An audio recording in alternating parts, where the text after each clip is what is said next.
Welcome to Fashion Reverie Talks. I'm Carl Ayers. I'm Tijana Ibrahimovic. And I'm Cicily Daniels. Fashion Reverie takes you from the front lines of fashion to the front row. All of Fashion Reverie Talks segments are based on published content found on fashionreverie.com. So remember, if you want more information on the segments, go to fashionreverie.com. And so this week we are kicking it off with Gucci. Yes, I have the first fashion news alert for you guys. More Gucci news. Gucci is like exploding with creativity, and good news is that they will return to Milan Fashion Week. So according to Gucci CEO, the luxury brand will return to the runway during Milan Fashion Week, and they will present their winter 2022 collection this February. So after about 2 years of absence, Alessandro Michele, who is the creative director of Gucci, expressed the need for change in the way that Gucci presents its collection. So it's interesting because in the last 2 years, they tried out a little bit of a different approach. In 2020, Michele presented a short series of films at a festival that highlighted the new Gucci collection. And in July, they presented collection via video. So the latest is that he's sort of changing the creative flow, and on his Instagram account denouncing deadlines which risk to humiliate creativity. So what do you guys think about the latest Gucci's approach? I mean, their own thing. I'm for it. I'm here for it. What are you gonna say, Carl? So many brands are deciding to show off schedule or off calendar, and meaning they're not showing during the regular scheduled fashion weeks of New York, Milan, London, and Paris. And then also a lot of the bigger brands are showing in cities outside of those four major fashion hot zones. But to see Gucci come back to Milan, come back to the fold, it's great. It helps editors who have to travel for the shows. It helps all the journalists who are keeping up with the shows. It just puts them back in with fashion itself. It doesn't even though they're a big brand, they already stand out. But here they are like playing game. They're playing ball with the rest of the fashion community, and I love it. And Gucci's like the hot brand of the moment. You have their recent collection in Los Angeles, in Hollywood. You have the new Gucci movie coming out, and now they're making moves back to Milan. I love it. And for the record, today my outfit is inspired by Gucci. By Gucci, by the movie Gucci. So when you see a movie, when you see the movie House of Gucci, Paolo Gucci is one of my favorite characters in the movie. And there's a line where they talk about browns and pastels. It is hilarious. When you see the movie, you will understand the browns and pastels I'm wearing today. Oh, inspiration. That's so funny. And you know what else? I also think doing things virtually is really keeping up with the times, because people have been doing virtual presentations. But for Gucci, I think that this is an important thing to help boost, just boost their brand and pay attention to like what people are looking for. Yeah. Definitely. Some great points. I agree with some of them. Well, my fashion news alert, I'm excited to talk about, because this is a fellow peer and actress that I have worked with, America Ferrara, who was acting before, but her big breakout role was on Ugly Betty, and that's when I worked with her actually. She has a new gig that is really exciting. Think about going from Ugly Betty, even though she's always been stunningly beautiful, to being a brand ambassador for CoverGirl.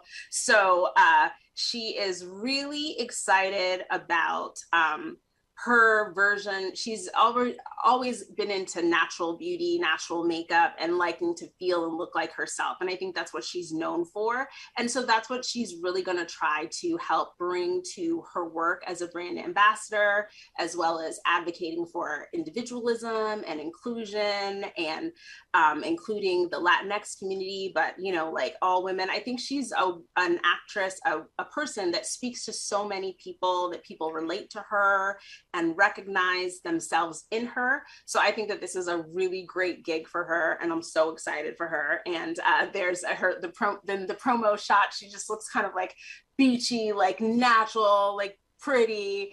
And I just, I think it's going to be a great thing for her and for CoverGirl. What do you guys think? Look, I love it. I love it. I am a big America Ferrara fan. I'm glad that she's still going. All right. And for her to get this this opportunity to be a spokeswoman for CoverGirl, it's amazing. She's joining the ranks of so many incredible women, incredibly beautiful on the inside and out, from Zendaya and Rihanna to Danielle Ramirez and so many others like Janelle Monáe. She's doing it up. I'm so happy for her. Good job, CoverGirl. Good job, CoverGirl. So Cicily, tell me about working with America Ferrara. Tijana, she was so great. She is one of those actors. Obviously, she was the star of the show, but she was also like a consummate actor. So she was in every scene to do like the work of the scene. And it wasn't like, oh, this is all about me. And she was just really down to earth, really approachable, really nice, and really fun and funny. And I remember being super impressed with her and Vanessa Williams when I worked on Ugly Betty, because obviously they were like two of the most famous people that were there, and they were just laid back and there to do their work. So my funny story about Vanessa was when we were riding the elevator, we were in hair and makeup together, and she was like, oh, hi, I'm Vanessa. And I was like, hi, Vanessa, I'm Cicily. And I just thought, like that's the way to do it. And America, same thing, like just like very straightforward, like how you think she is, I would say, based on like the characters you've seen her play we've seen her play a lot of like people embracing positive things, is how she is in life. And so I think this is why we're so excited for her. Good to know. That's good. That's great. I love hearing stories like that. So now we shift to other brand collaborations and spokespersons, and it's not necessarily positive news, I guess. So by now, almost everyone has heard about the Astro World incident that happened in Houston on November 5th, where 10 people died at the beginning of this 2-day festival, organized by Travis Scott. Well, some of the backlash for Travis is that some of his current brand collaborations are in jeopardy. The latest one is with Nike. So Nike and the Jordan brand have decided to postpone or maybe withhold their latest collaboration that was supposed to drop sometime in December. It is they're postponing the release of his Air Max by Cactus Jack collaboration. So Cactus Jack is Travis Scott's brand. Travis Scott has been collabing with Nike since 2017. So this wasn't his first time, but who knows if this will be his last time, because right now it's not a good look to collaborate with someone who was the founder and organizer of this tragic event at Astroworld. But Travis is no stranger to brand collaborations. He's collaborated with some of the biggest names like Helmut Lang and the Saint Laurent and Virgil Abloh. Some of his other collections that are now in jeopardy is with the game Fortnite. There was this in-game emote that was released to coincide with the Astroworld Festival, and that has been pulled back. But the biggest collaboration that's maybe on the chopping blocks is with Dior. Travis Scott and his Cactus Jack brand were not even were slated. They collaborated with Dior for their spring/summer 2022 menswear line. The whole collection, from what I hear, is based on Cactus Jack or a collaboration with Cactus Jack. So it's not like it's a micro capsule collection. It's the whole collection. And Mm. so industry insiders are saying, some are saying that Dior should take the hit and scrap the whole collection because it's not a good look to associate your brand with this tragedy that just occurred. Other insiders are saying they should that Dior should make a huge charitable donation from the profits from this collaboration. They're saying that because things have already been presumably made and possibly shipped, it is hard to stop all the wheels that are already in motion, and you just have to find a way to make it the best possible outcome for all. And they're saying the same thing with Nike, that they need to just either cut the losses or make a sizable donation to charity. I don't know. I don't have an opinion on it, honestly. I don't know because business wise, it's kind of difficult, but morally, yeah, you got to do what's right for the people who have been impacted by this tragedy. So we'll Yeah. see.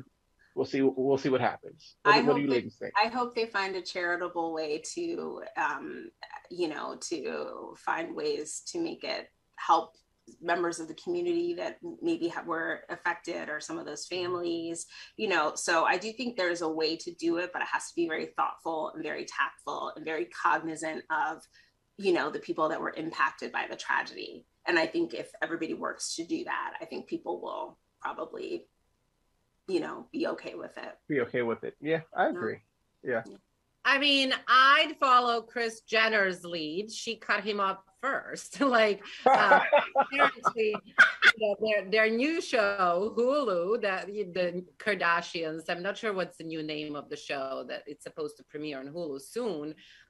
They took out all of the footage with Travis, apparently. Wow. So, yeah, I mean, he didn't show the best example, and there are consequences. So yeah, I don't see Dior working with him anytime soon. I think even W magazine had like a photo shoot with him and Kylie, and I think they're scraping to find a new cover or something.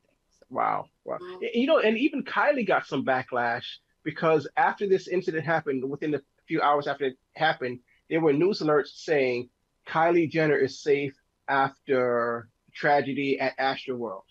And this is a media outlet saying that, yeah, she got the backlash because the focus on that headline was about her and not about the victims of the tragedy. Yeah, absolutely. Yeah, so, well, Travis and Drake went to a party after. Drake threw a party. I didn't know that.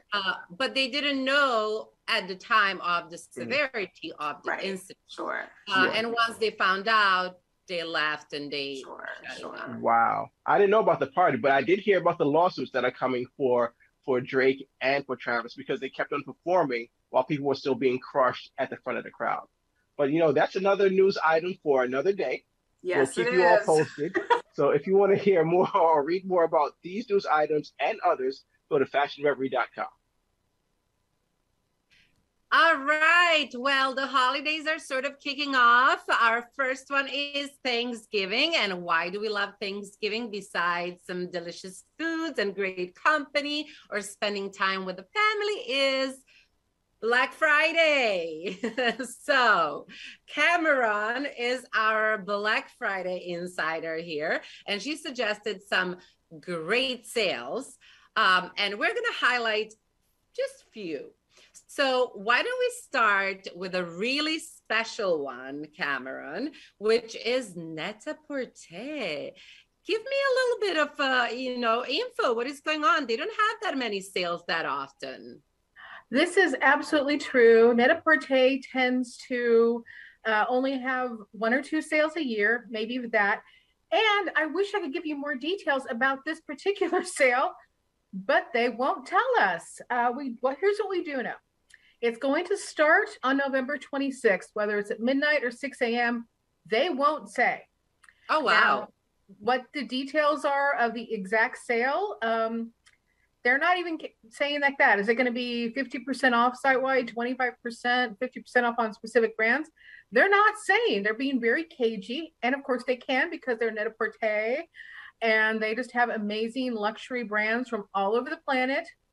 So my advice to everyone is to make your account now, Make your wish list now. We all know how easy it is to start scrolling, but in the past, it's been first come, first serve. So you want to get in and you want to get what the things you want right away. Because I was actually talking to a Fashion Reverie reader who told me in previous years, she found a pair of $900 Swarovski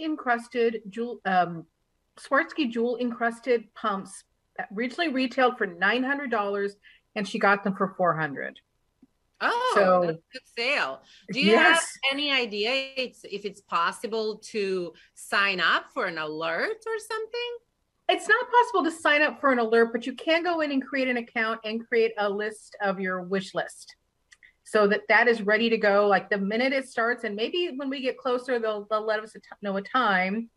So you can just jump in and immediately just start flinging things into your cart and just check out. Because depending on what you buy, you will save. And, Net-a-Porter doesn't just have clothes, they have housewares, but they have this really fun skincare and makeup advent calendars, which is what an advent calendars is, the one where you open one every day up before Christmas. I usually would get the chocolate ones, but this is much better.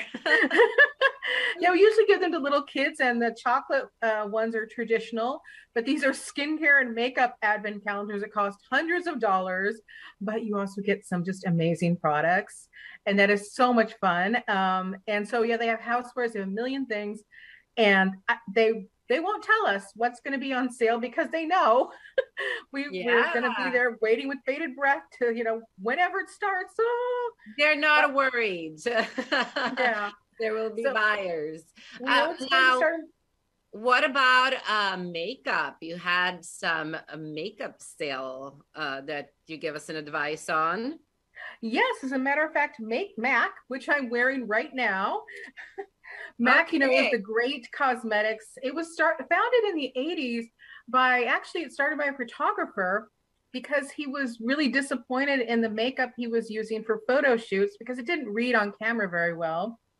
And so he started that, and MAC just went, Madonna started loving it. So that just blew up. And MAC is so great, and they have so many fantastic products. And this is a big sale.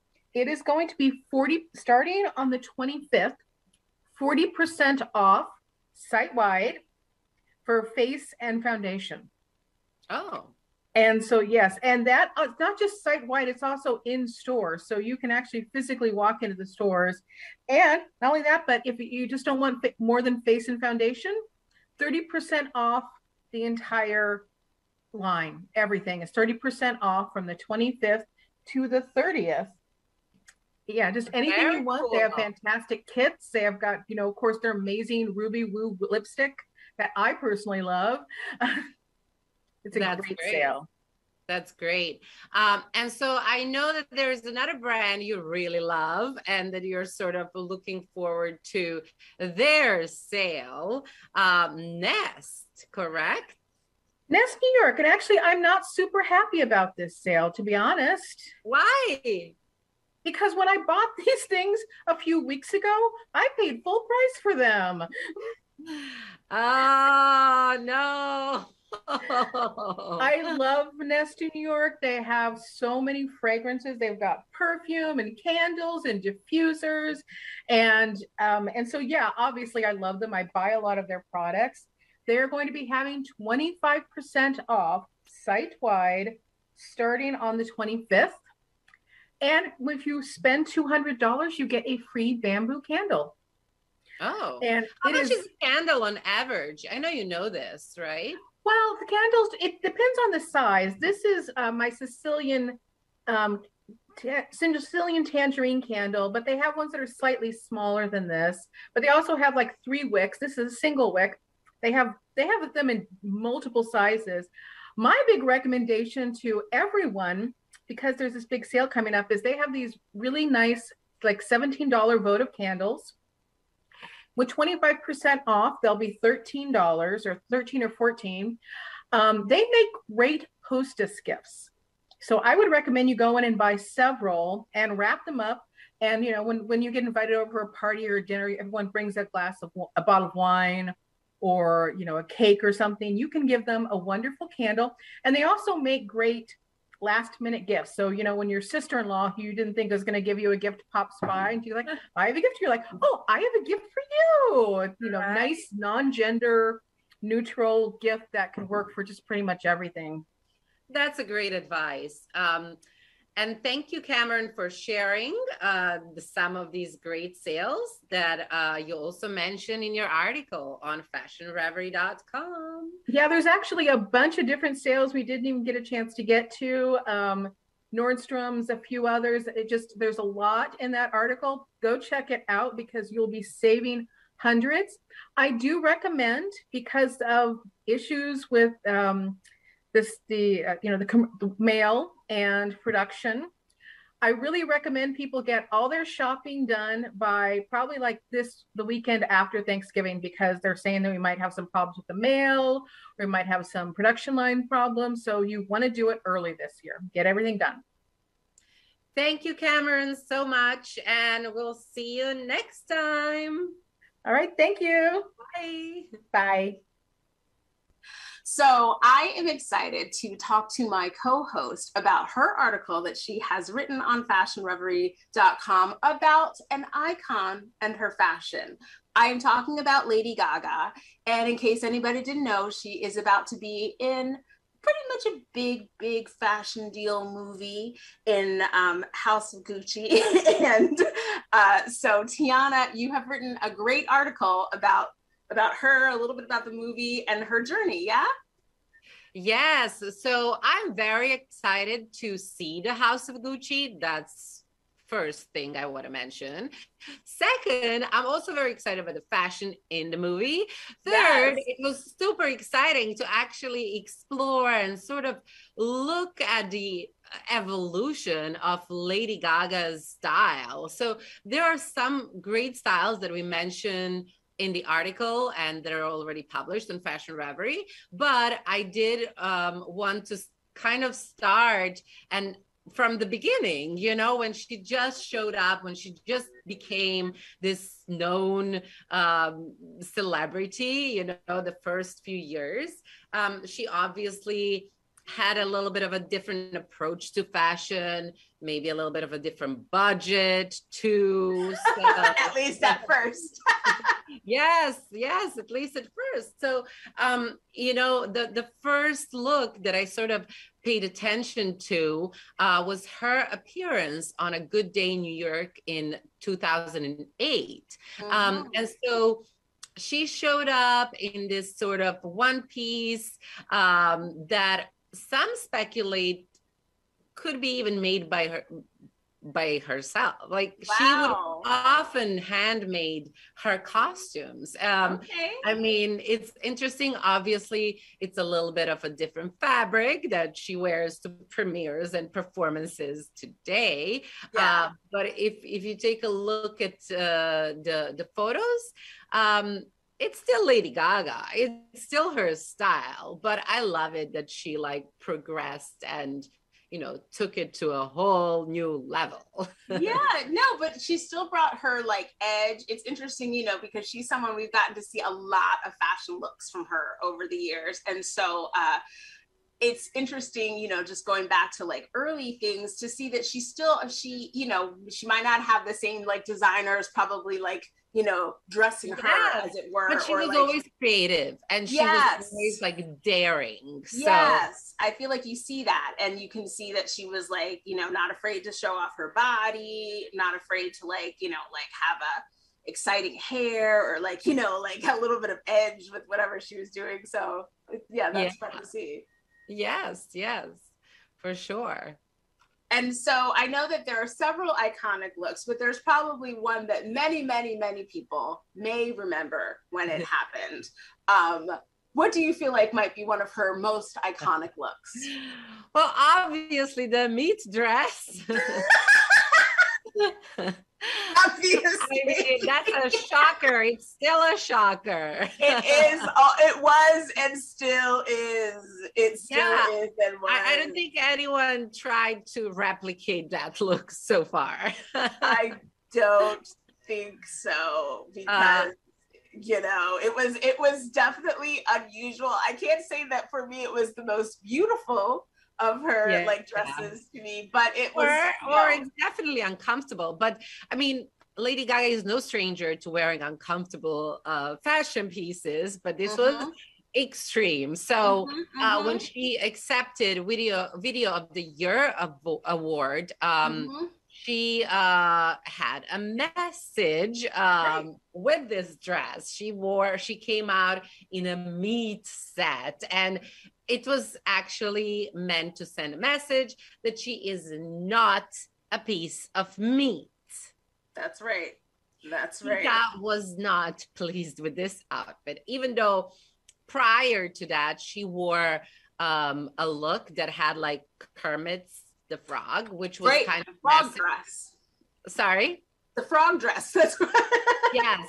So meat dress, frog dress. Meat dress, frog dress. So the frog dress was meant to send a message about, you know, like not wearing fur. So Peta approved that. But okay, well, see, you know, Peta, she was working with you, you know, she making a statement though. Oh, and people always talk about it, right? Exactly. Right? That's the thing. Like everybody was talking about that dress for ever after it. Still to this moment.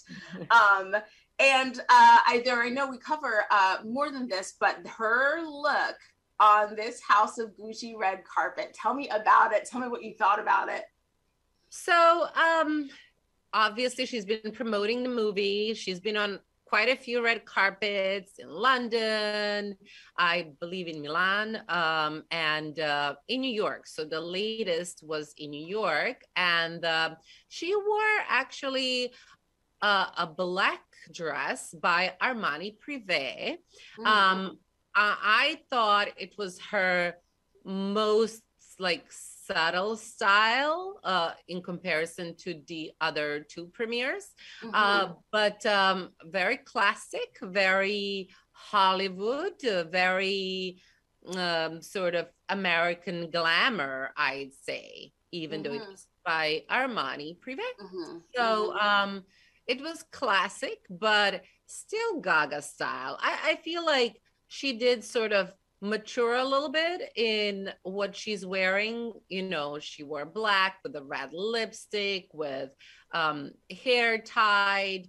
It was chic. I thought it was very chic. I thought, like, I loved her makeup. I loved, like, kind of like how everything like went together, like her hair with the bang, like still gave you like that edge, which was interesting. But you know, like it was like Lady Gaga all grown up, like that. You know, not that she was a child before, but you know what I mean. Like there was a sophistication I felt like that came through with this, and I thought it was really lovely. I absolutely agree with you. It was sophistication. It wasn't craziness. It wasn't being eccentric. It's really like classy. So now we just have to see the movie, so then we can have our opinion about that. Because you know that's our opinion first. So what are the three things our opinion will be about? The accent, which apparently she practiced for like years. But so accent. Then I guess her in general, and then the movie like fashion. I think those are the three things. Well, I am also looking to hear, after the movie premieres, I'm looking forward to hearing what Patrizia Reggiani is gonna that'll be an interesting conversation. So yeah, that'll be one of our next segments. Yes, I'm sure she will share something memorable. Absolutely. Well, thank you, Tijana, for taking us on this fashion journey. And we highlighted 3 of the looks that are in the article. But if you would like to take a look at the full article, you can see many of Lady Gaga's best, most interesting, most talked about looks. And of course, Tijana, always our celebrity expert. Thank you so much. Thank you. Well, fashion is always moving forward. And thus, fashion journalism and fashion publications and magazines must always do the same. So here to talk to us about the current state of fashion publishing, we are joined by Associate Editor Tessa Swantec. Tessa, welcome back. Hi, thank you for having me. It's always a pleasure talking with you about the world of fashion. So what do you have for us this week? So this week we have Vogue Paris becoming Vogue France. And there's a whole background to that having to do with diversity issues at Vogue. I'm sure everyone's kind of heard of that in the past few years. But basically, Vogue Paris changed to Vogue France because Anna Wintour kind of wants to promote this diverse, inclusive image. And she kind of did this by making Vogue France represent all of France rather than just an image consistent with one city, which has typically been kind of known as like thin, white, rich social class, which has been a major issue. But yeah, that's the subject of what we're talking about today. Well, it's interesting about changing the name from Vogue Paris to Vogue France. Interesting to me because here in America, or specifically New York, when we talk about Vogue Paris, a lot of times we refer to it as French Vogue.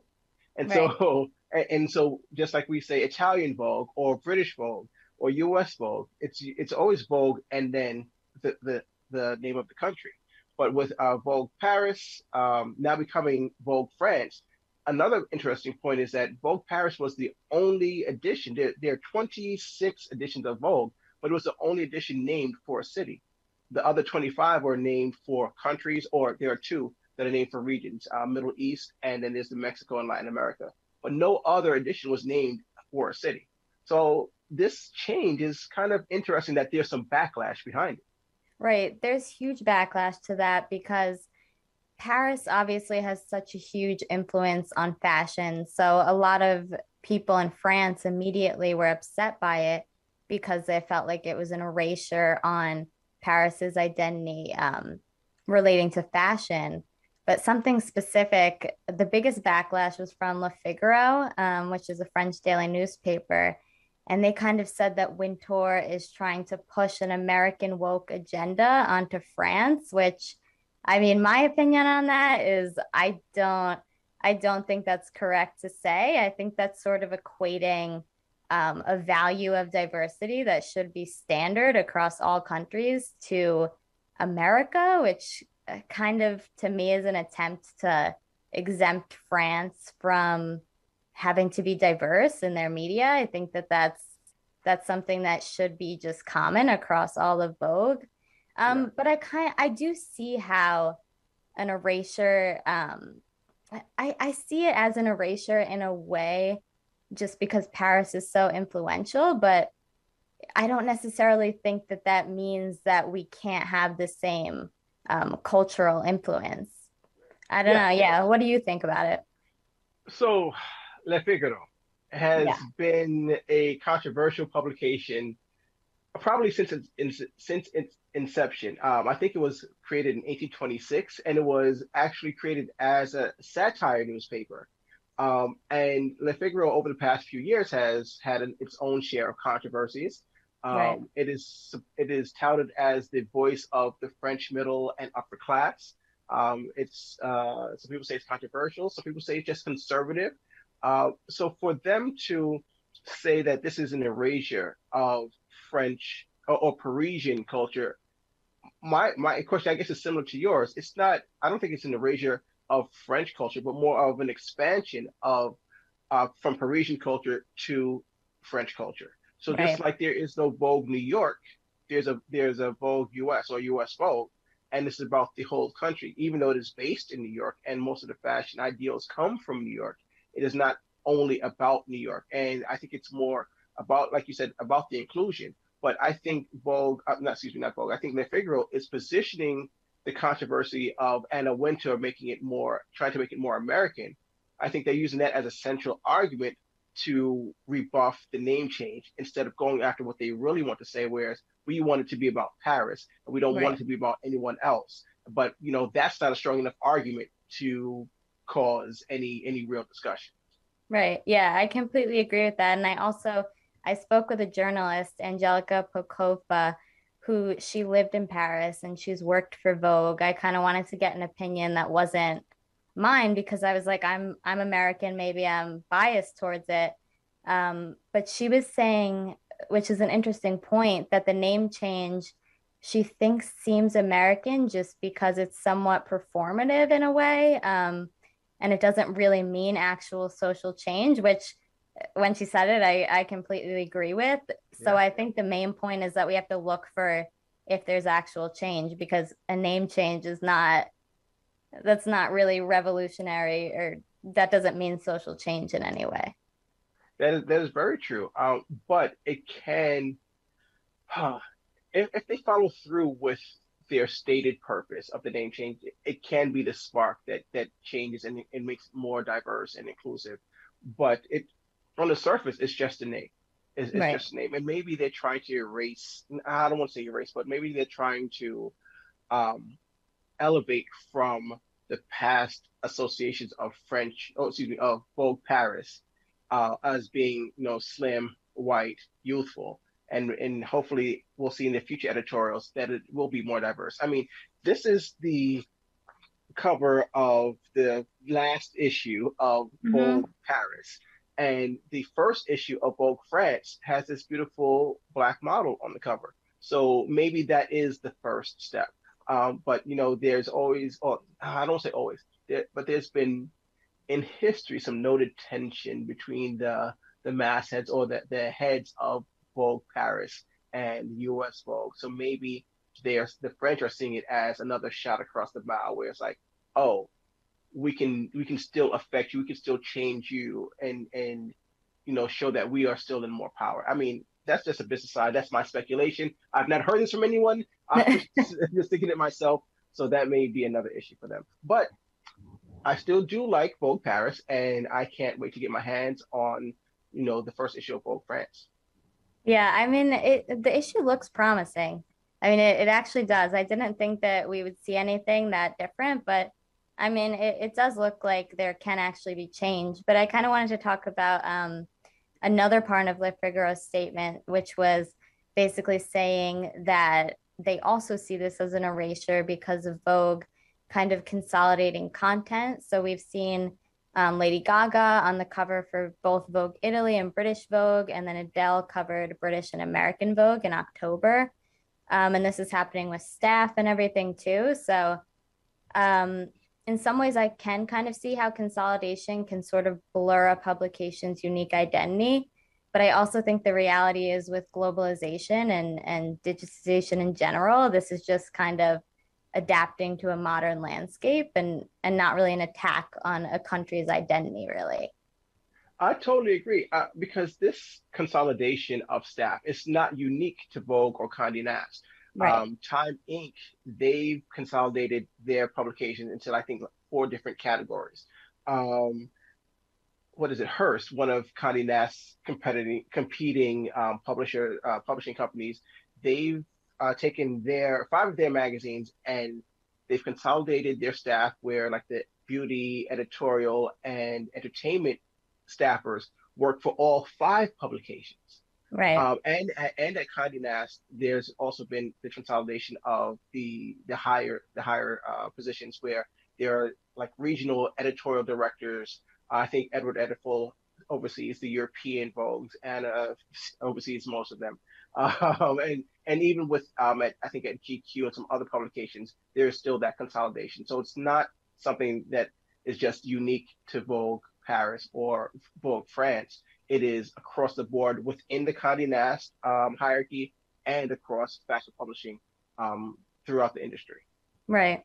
I mean, I also think what I always notice with these types of topics too is I think in a lot of ways, even if we're just talking about Condé Nast, people kind of forget that magazines, yeah, they're creative and they're visually focused, but they're also kind of running a business. And when you're spanning that, like the globe, the entire globe for Condé Nast, you need a defined, consistent strategy and identity across all publications. And I feel like people forget about that. So Vogue France wants a unique identity, which is good and fine, but a consistent strategy too is completely normal, and that's what you need now that everything's global. Yes, and the thing is, like you said, it's a business. So yes, they want the readers would want, an identifiable brand, but the business itself needs to be sustainable, it needs to be profitable, and they need to have a brand for the bigger company. So Right. Vogue France I think will still have its identity, but it has to also modernize. It has to keep up with the times. And so with the consolidating staff helps them remain profitability, especially because so many publications, not even the publications, the readers are going to digital. So if a lot of people are no longer buying the physical magazine and they're going to digital, they're going to look at the magazines online. The industry has to follow that, and so you have to change your strategy, change your business model, and how you make money, how you retain money.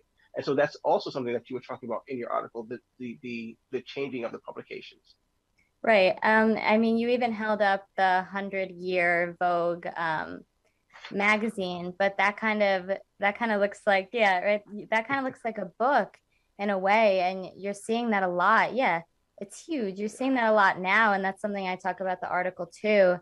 Is I know, like being a part of Gen Z, I very much, if I'm gonna buy print, I want it to be very high quality. I want it to be like a coffee table book. And I like when it's focused on archives because it just feels more luxurious.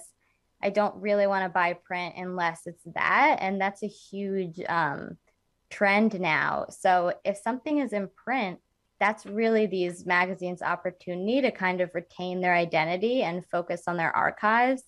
And we're seeing that a lot. And then for digital, they're consolidating and they're sharing content because that's how you could span globally.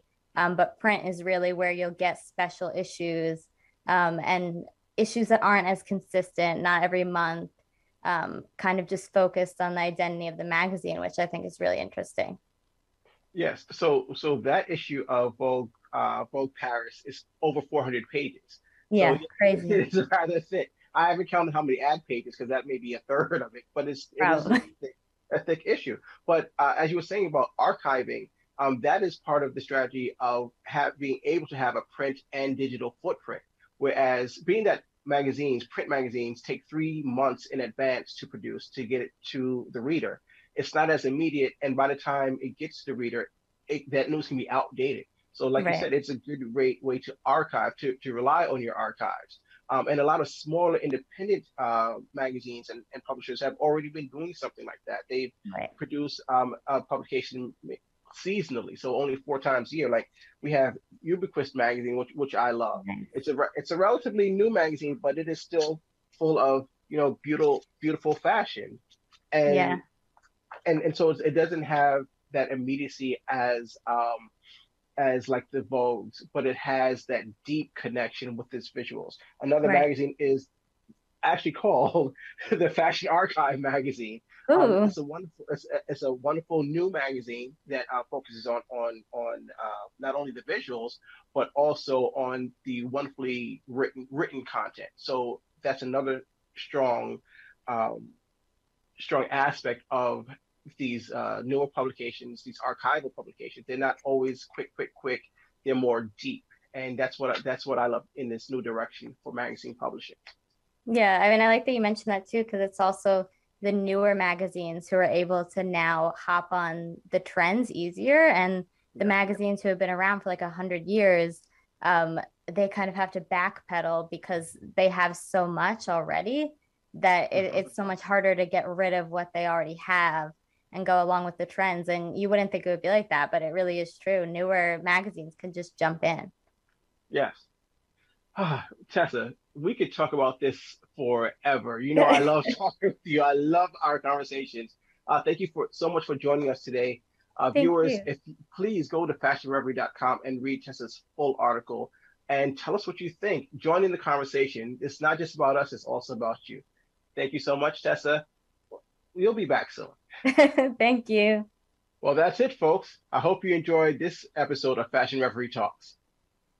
We would like to thank our associate editors, Cameron Gray Rose and Tessa Swantec, for joining us. For information on these and other stories, go to fashionreverie.com. Thanks so much for watching, you guys. We'll see you the next time.